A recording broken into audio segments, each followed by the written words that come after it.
মার্কিন নিষেধাজ্ঞার কারণে অন্তত 20 বিলিয়ন মার্কিন ডলার আটকে আছে। এগুলো সবই তেল বিক্রির টাকা। আপাতত তারা প্রথম দফায় 10 বিলিয়ন ডলার ছাড় দিচ্ছে। ইতিমধ্যে যে খবর, এরই মধ্যে 3 বিলিয়ন ডলার পরিশোধ করেছে, বাকি 7 বিলিয়ন ডলার দেবে এবং টোটাল যদি যখন চুক্তি হয়ে যাবে আমেরিকা এবং ইরানের মধ্যে, তখন 20 বিলিয়ন ডলার ছাড় করবে। একইভাবে আরবের অন্যান্য দেশগুলো, কুয়েত, কাতার, এইসব দেশগুলোর থেকেও ছাড় পাবে। যদিও আমেরিকা এখনো প্রকাশ্যে স্বীকার করছে না বিষয়টি, ইরানও নিশ্চুপ আছে, কিন্তু রয়টার্স তার নিজস্ব অনুসন্ধানী রিপোর্ট থেকে যেটি প্রকাশ পেয়েছে সেটা হচ্ছে যে অন্তত 50 বিলিয়ন মার্কিন ডলার ফেরত পাবে। এই অর্থ পাওয়ার পর ইরানের অর্থনীতি চাঙ্গা হবে এবং একই সঙ্গে আরব আমিরাত সহ মধ্যপ্রাচ্যের অন্যান্য দেশগুলো যারা ইরানের হামলার কারণে একেবারেই তাদের সম্পর্কে অবনতি ঘটেছিল, তার একটা নাটকীয় পরিবর্তন। সংযুক্ত আরব আমিরাতের মূল কনসার্ন হচ্ছে এই হামলার কারণে বিগত দিনে, বিগত বেশ কিছু 1-1.5 মাসে হামলার কারণে দুবাই খালি হয়ে গেছে, হোটেলগুলো খালি, এবং এটা যে একটা নিরাপদ বিদেশি আবাসন বিনিয়োগের একটা যে কেন্দ্র ছিল দুবাই, সেই খ্যাতিটা ম্লান হয়ে গেছে। সেই খ্যাতিটা পুনরুদ্ধারের জন্য তারা গোপনে ইরানের সাথে একটা চুক্তি করেছে যে ইরান হামলা করবে না সংযুক্ত আরব আমিরাতে, এবং আমিরাতও যে 40 দিনের যুদ্ধের সময় কয়েক দফা যে হামলা করেছিল গোপনে এবং নেতানিয়াহুর সাথে বৈঠক করেছিল আমিরাতের প্রেসিডেন্ট, এই কার্যক্রম আর তারা করবে না। এইভাবে এক ধরনের অঙ্গীকার করেছে ইরান। এবং রয়টার্সের অনুসন্ধান বলছে ইসলামী গার্ড কোর, তাদের একটা শক্তিশালী টিম ইতিমধ্যে সংযুক্ত আরব আমিরাত সফর করার পর সেখানকার নিরাপত্তা উপদেষ্টা, মন্ত্রী, প্রতিরক্ষা মন্ত্রী, তাদের সাথে বৈঠকের পর সংযুক্ত আরব আমিরাত আশ্বস্ত হয়েছে যে ইরান আর হামলা করবে না।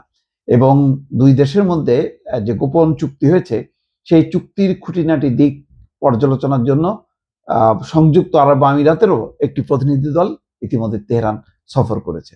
মোট কথা, উপসাগরীয় দেশগুলোর মধ্যে সংযুক্ত আরব আমিরাত সবচেয়ে বেশি দুশ্চিন্তাগ্রস্ত ছিল, শত্রুতা ছিল, যেখানে সৌদি আরব গোপনে হাত মিলিয়েছে ইরানের সাথে, যে এবং সংযুক্ত আরব আমিরাতকে বিচ্ছিন্ন করার এক ধরনের চেষ্টা ছিল। সেই জায়গা থেকে কিন্তু সংযুক্ত আরব আমিরাত বলতে গেলে নাকে খত দিয়ে ইরানের সাথে চুক্তি করেছে এবং সংযুক্ত আরব আমিরাতের নিরাপত্তা নিশ্চিত করার জন্য ইরানের কাছ থেকে প্রতিশ্রুতি চেয়েছে, এবং ইরানও যাতে কোনোভাবেই ইরানের স্বার্থ ক্ষুণ্ণ হয় এমন কোনো কার্যক্রমে ভবিষ্যতে সংযুক্ত আরব আমিরাত যুক্ত হবে না, এই শর্তে সাড়া দিয়েছে এবং চুক্তি করেছে। এখন পুরো বিষয়টা গোপনে গোপনে নানা রকম কর্মকাণ্ড চলছে। সংযুক্ত আরব আমিরাত সবচেয়ে যেটি উদ্বেগের মধ্যে পড়ে, সর্বশেষ কিছুদিন আগে ফুজাইরাতে তাদের যে পেট্রোকেমিক্যাল কমপ্লেক্সে হামলা করেছিল, এর ফলে সংযুক্ত আরব আমিরাত ভয় পেয়েছিল এবং তার ফলে ইরানের সাথে তাদের চুক্তি করার এই একটা তড়িঘড়ি শুরু হয় এবং তারপর পরই তারা চুক্তি করে এবং এই চুক্তির শর্ত হিসেবে তারা আমিরাতে আটকে থাকা যেই সম্পদগুলো সেগুলি ফেরত দিতে শুরু করেছে। ইতিমধ্যে বলা হচ্ছে যে প্রথম দফায় 10 বিলিয়ন মার্কিন ডলার দেবে এবং সব মিলিয়ে যেটা বলা হচ্ছে 2000 কোটি টাকা বা 20 বিলিয়ন ডলার হতে পারে এই টোটাল কিস্তিটা। আর প্রথম কিস্তির 3 কোটি ডলার বা 300 কোটি ডলার ইতিমধ্যে দেওয়া হয়েছে। যাক, বোঝা যাচ্ছে যে এই হামলার ফলে, এই যুদ্ধের ফলে ইরানের একটা নেতৃত্ব, কর্তৃত্ব, শ্রেষ্ঠত্ব প্রতিষ্ঠিত হয়েছে মধ্যপ্রাচ্য জুড়ে। যদি কোনো কারণে আমেরিকা যদি মধ্যপ্রাচ্য ছেড়ে চলে যায়, তাহলে পুরো অঞ্চলের উপর যে ইরানের একটা কর্তৃত্ব থাকবে এবং তার যে কমান্ড প্রতিষ্ঠিত হবে, এটা বলার অপেক্ষা রাখে না। সম্ভবত আগামী দিনে মধ্যপ্রাচ্যের রাজনীতির একটা নতুন মেরুকরণ ঘটবে, যেই মেরুকরণে ইরান হবে 1 নম্বর দেশ, সামরিক শক্তিধর দেশ মধ্যপ্রাচ্যের প্রেক্ষিতে, এবং সংযুক্ত আরব আমিরাত, সৌদি আরব, অন্যান্য সব দেশই ইরানকে ট্যাক্স দিয়ে চলবে।